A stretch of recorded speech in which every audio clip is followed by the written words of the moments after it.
They got me. They got me fair and square, everybody. I cried during episode 3 of Willow. Um, just, man, where do I even start? This was, as much as I liked the first two episodes and as much fun as those first two episodes were, I feel like this one they turned it up to 11. Like this was firing on all cylinders. Can't wait to tell you guys everything. Spoiler alert, because obviously we're going to be talking about the whole thing here, whole kit and caboodle. So before we go any further, don't forget that I am going to spoil all the things here. So if you don't want things spoiled, watch the review after you've watched episode 3.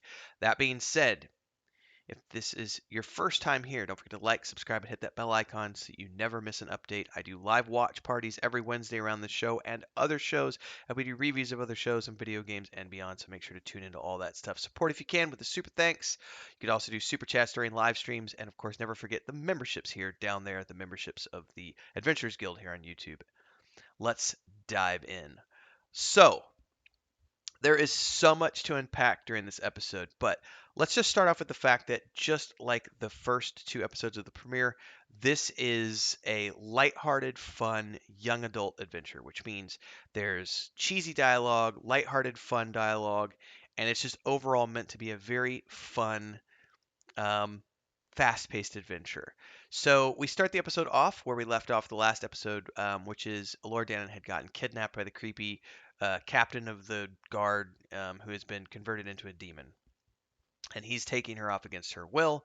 And the party wakes up in the morning and they're like, "Where's Laura Dannon? We got to spread out and find her." And they do, and they eventually do come across her.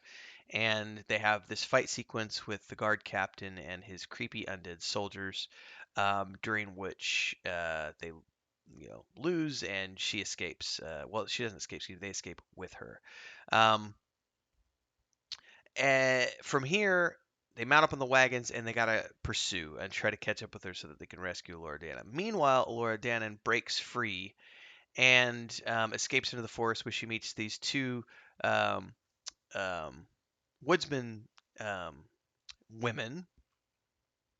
And the actress, who she's from the Ted Lasso show, I believe, as well. But her Hannah, I think her name is Hannah. I forget her name. She's a blonde woman. She was the shame woman in Game of Thrones. She's having a great career moment recently, but I don't remember her name, and I apologize for that. But she is one of these crazy hunter women who are off in the cabin in the woods, and she's all the talking, and she has a named axe that she got from her father, and her and her partner is like silent, never talks, and just lets her do all the talking.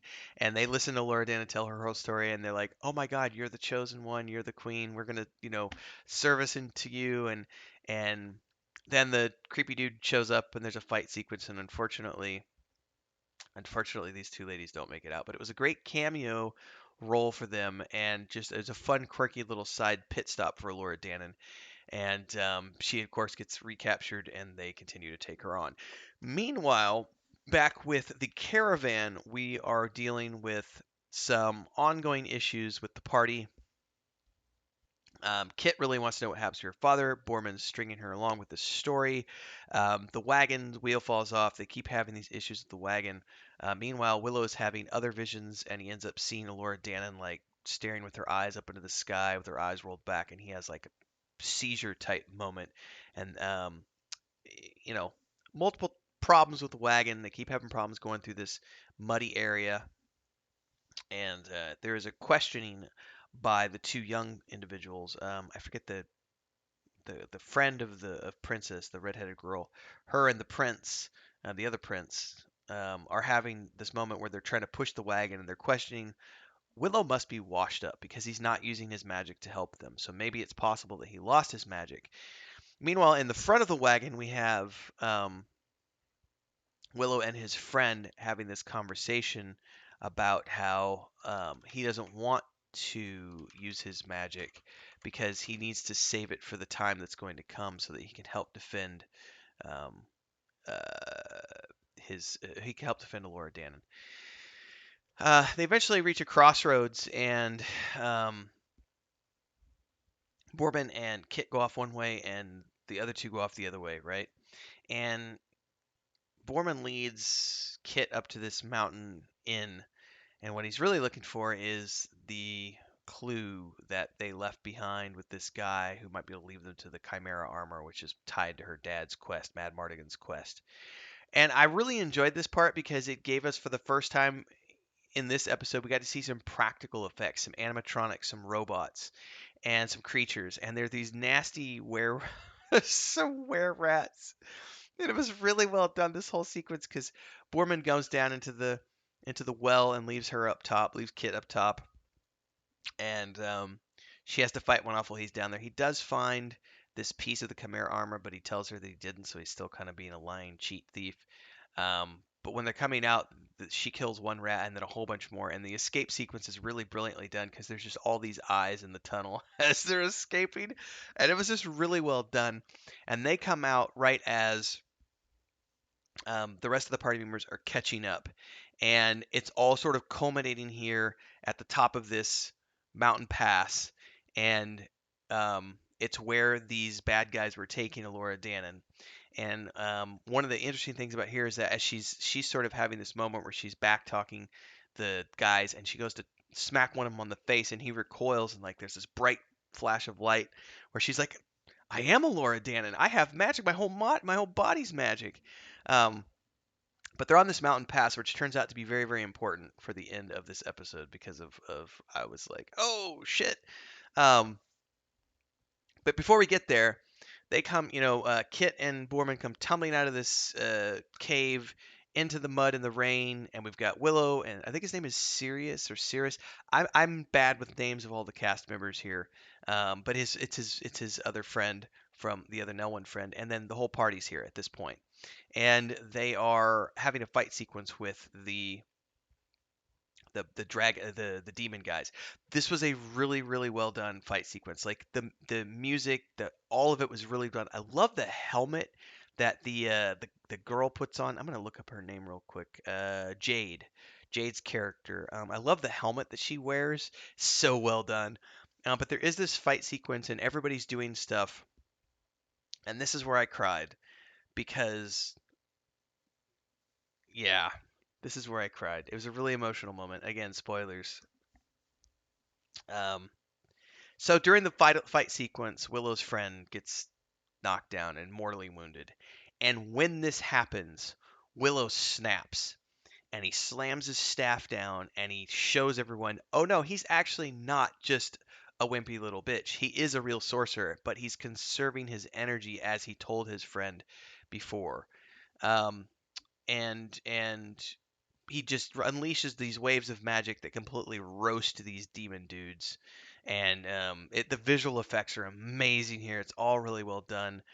And then there's this just horribly emotional scene where his friend passes on in his arms, and he gives this trinket to Willow to give to his wife, and he says, "I have no regrets. I lived a good life," you know. And I was just, you can watch it in the watch party. You can see me. I'm just like breaking down with tissues, and I'm still a little sniffly right now. Very well done. And then Jade has to deal with her, the captain of the guard, and he's having this moment where he's like, I've seen these things because of my attachment to the demon and the witch crone. Now I'm fine, but you gotta kill me, put me out of my misery. Gotta get Elora Dan into the Eternal City, et cetera, et cetera, et cetera.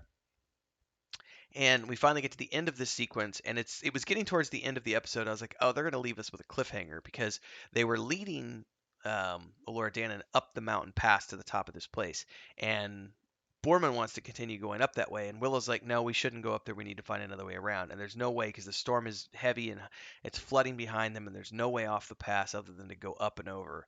And they go up and over, and this is where I felt like they kind of pulled a Stranger Things moment here because they had a Metallica song going, and as the credits are getting, and as we have this wide open shot with lightning coming down out of the sky in the storm, and it's Nockmar. which is Bob Morta's old castle, and that's when we get fade to credits and the Metallica song kicks on full screen. But it's a cover song, but still, what a way to end the episode! And I'm literally, if you watch the watch party, I'm like jamming out. Like it was extremely well done. So I mean, even like they used the Metallica song, which a lot of people are going to call that a ripoff of Stranger Things. Lots of films and lots of movies use Metallica songs. Metallica's having a moment.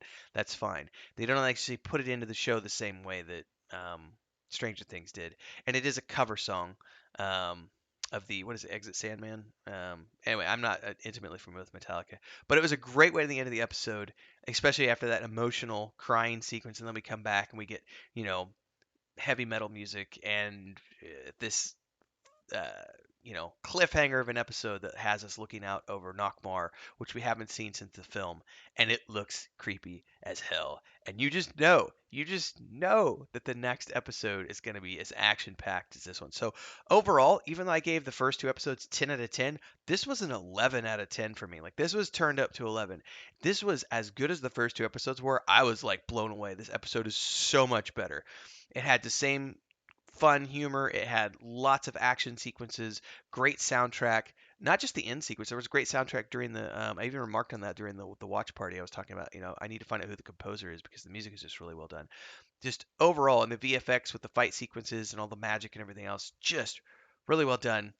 11 out of 10 for me. I cannot wait for next Wednesday. So hopefully you're going to be here for that. So like, subscribe, hit the bell icon, support. It's really simple. You can do a super thanks on this video, join as a member, super chat during live streams and premieres. Don't forget the Patreon page, and hopefully I'll see you next week for the watch party and the next review of Willow and beyond as we do other shows. Until then, peace.